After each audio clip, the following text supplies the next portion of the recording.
ఈ రోజు Nag Panchami serial episode లో ఏం జరిగిందో తెలుసుకుందాం.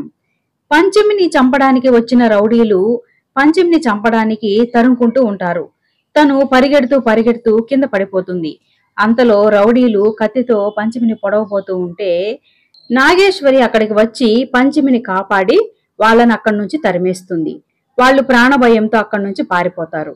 తర్వాత పంచమి నాగేశ్వరిని చూసి, నన్నెందుకు కాపాడావు నాగేశ్వరి? నేనిప్పుడు నీకు యువరాణిని కాదు, పైగా నాగలోకానికి కూడా రానని తెలుసు. అలాంటప్పుడు నన్ను కాపాడాల్సిన పని ఏంటి అని పంచమి అడగడంతో, నువ్వు నన్ను వెళ్ళమని చెప్పినా నేను వెళ్ళలేదు పంచమి, నీకు రక్షణగా ఇక్కడే ఉన్నాను. ఎన్నో ఏళ్లుగా మహారాణి లేకపోవడం వల్ల నాగలోకం నీ కోసం ఎదురు చూసి అలసిపోయింది. నువ్వేమో నాగలోకం వస్తానని చెప్పి రాలేని పరిస్థితుల్లో ఉండిపోయావు. ఇప్పుడు నాగలోకానికి మహారాణి లేదు. ఇంకా ఎక్కువ రోజులు మహారాణి లేకపోవడం నాగలోకానికి మంచిది కాదు. నాగలోకమే అస్తవ్యస్తమైపోయే పరిస్థితి ఏర్పడింది. నాగలోకాన్ని రక్షించుకోవడం, అస్తవ్యస్తం కాకుండా చూసుకోవడం నాగదేవత బాధ్యత. అయినా ఏమీ చేయలేని పరిస్థితుల్లో నాగదేవత ఉండడంతో నీ కన్నతల్లి విశాలాక్షి నాగదేవతకు మాటిచ్చింది. నీ కడుపులో నాగ అంశతో జన్మించి నాగలోకానికి మహారాణిగా వస్తాను అని మాట ఇచ్చింది. అందువల్ల నాగదేవత నీ దగ్గరే నీకు రక్షణగా ఉండి నీ కడుపులో పెరుగుతున్న బిడ్డ జన్మించగానే నాగలోకం తీసుకురమ్మని ఆదేశించింది. నువ్వు చేయాల్సిన పని విస్మరించావు. అందుకే నాగలోకానికి రాణి లేని లోటును తీర్చడానికి నీ కన్న తల్లి రాణిగా రాబోతుంది. నీకు ఇష్టం ఉన్నా లేకపోయినా నేను నాగలోకానికి నీకు పుట్టబోయే బిడ్డను తీసుకువెళ్ళక తప్పదు అని నాగేశ్వరి చెప్పడంతో పంచమి ఆ మాటలకు భయపడి, నేనలా జరగనివ్వను, నా బిడ్డను నేను ఎవ్వరికి ఇవ్వను, మీరందరూ కలిసి నన్ను మోసం చేస్తున్నారు, నా ప్రమేయం లేకుండా నా బిడ్డను తీసుకెళ్తే నేనేం చేస్తానో నాకే తెలీదు, ముందు నువ్వు ఇక్కడి నుంచి వెళ్ళిపో నాగేశ్వరి, లేదంటే చంపేస్తాను అని నాగేశ్వరిని కొట్టడానికి పక్కనే ఉన్న కర్రని తీసుకుని కొట్టబోతుంది. నువ్వు బిడ్డని కన్న తర్వాత నీ ప్రమేయం లేకుండానే నాగశక్తితో నాగలోకానికి చేరుకుంటుంది పంచమి, దీన్ని ఆపడం నీ తరం కాదు అని చెప్పి నాగేశ్వరి అక్కడి నుంచి వెళ్ళిపోతుంది. బయటికి వెళ్లిన మోక్ష ఇంటికి రావడంతో బామ్మ మోక్షను చూసి ఇంట్లో జరిగిన గొడవ గురించి చెప్తుంది. సిద్ధుడు ఇద్దరు గర్భవతులను ఒక్క దగ్గర ఉంచకూడదని చెప్పడంతో జ్వాలకి పంచమికి గొడవ జరిగినట్లు, అందువల్ల పంచమి ఇక్కడ ఉండడం మంచిది కాదనిపించి నేనే వాళ్ళ పుట్టింటికి వెళ్ళిపోమని చెప్పాను మోక్ష. పంచమి కూడా తన ఇంటికి వెళ్ళడానికి ఒప్పుకునింది అని చెప్తూ ఉంటుంది.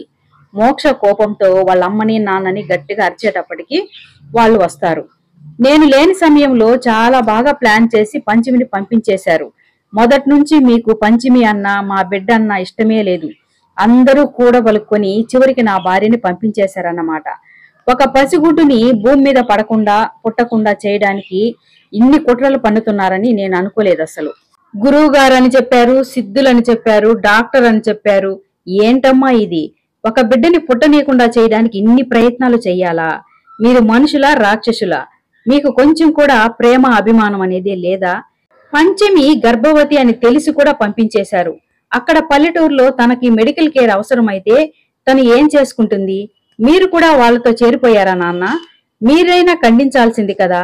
నేను లేని సమయంలో ఇలా చేయడం కరెక్ట్ కాదు నాన్న. అయినా మీరందరూ నాకు శత్రువులాగా కనిపిస్తున్నారు. చూస్తూ ఉండండి, పంచమిని సంతోషంగా ఉంచడానికి నేను ఏమైనా చేస్తాను. నా భార్యను నా బిడ్డను ఎలా కాపాడుకోవాలో నాకు తెలుసు. పంచమిని ఒంటరిదాన్ని చేసి పంపించేశామని సంతోషపడుతున్నారేమో, సంతోషపడండి. ఒక్క విషయం గుర్తుపెట్టుకోండి నాన్న, పంచమిని ఎలా చూసుకోవాలో నాకు తెలుసు. మీ కళ్ళ ముందే పండంటి బిడ్డకు జన్మనిస్తుంది, చూస్తూ ఉండండి. పంచమికి ఏదైనా అయితే మాత్రం ఇంట్లో ఎవ్వరిని వదిలిపెట్టను అని వాళ్ళందరినీ బాగా తిట్టేసి మోక్ష పంచమి కోసం వెళ్తాడు. మోక్ష వాళ్ళ నాన్న వైదేహిని తిడతాడు.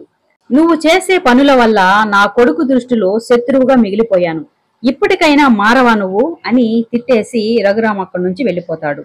పంచమిని చంపడానికి వెళ్లిన గూండాలు జ్వాలకి ఫోన్ చేసి పంచమిని చంపలేకపోయిన విషయాన్ని చెప్తారు. కరెక్ట్ గా చంపే సమయానికి ఎక్కడి నుంచి వచ్చిందో తెలియదు గాని ఒక పెద్ద పాము వచ్చి మాలో ఒకరిని కాటేసి చంపేసింది. ఇక మమ్మల్ని కూడా తరుముకునేటప్పటికి మేము భయపడి పారిపోయాము అని చెప్పడంతో జ్వాల డిసప్పాయింట్ అవుతుంది. తను వేసిన ప్లాను ఫెయిల్ అయినందుకు. అయినా కూడా దీన్ని వదిలిపెట్టను నేను అని అనుకుంటుంది. పంచమి నాగులవరం వెళ్లి ఇంటికి వెళ్లకుండా శివుడి గుడి దగ్గరికి వెళ్లి తన పాత జ్ఞాపకాలను గుర్తు చేసుకుని ఆ శివుడిని నిలదీస్తూ ఉంటుంది. నేను ఇక్కడే పుట్టాను శివయ్య. నా చిన్నప్పటి నుంచి నా చేతులు అరిగిపోయేలాగా మా నాన్నతో పాటు నీకు సేవలు చేశాను. నీ సన్నిధిలోనే నాకు పెళ్లి జరిపించావు. కోటి ఆశలతో అత్తవారింట్లో అడుగుపెట్టిన నాకు కష్టాలని కానుకగా ఇచ్చావా స్వామి? ఆనాటి నుండి ఈ రోజు వరకు కష్టాలు అనుభవిస్తూనే ఉన్నాను. ఇక కష్టాలను భరించే ఓపిక నాకు లేదు స్వామి. ఇంకా పరీక్షిస్తూనే ఉంటావా? ఇక దానికి అంతం అంటూ ఉండదా స్వామి? ఇంకా ఎంతకాలం పరీక్షిస్తావు స్వామి? ఏ తల్లి తన కడుపును పుట్టిన బిడ్డని వదులుకోవడానికి ఇష్టపడదు. అలాంటిది నా కడుపును పుట్టిన బిడ్డను నాగలోకానికి పంపించే పరిస్థితి ఏర్పడేలా చేశావు. ఇక ఈ కష్టాలను భరించే శక్తి నాకు లేదు స్వామి. నన్ను నీలో ఐక్యం చేసుకో, కనీసం ఈ కోరికైనా తీర్చు స్వామి అని పంచమి తన తలను శివుని పాదాలకు బాదుకుని రక్తం కారుతూ అలాగే స్పృహ తప్పి పడిపోతుంది. పంచమి బాధతో శివుడికి విన్నవించుకున్న మాటలు ఆ కైలాసంలో ఉన్న శివుడిని కరిగించి శివుడు భూలోకానికి రాబోతున్నాడు.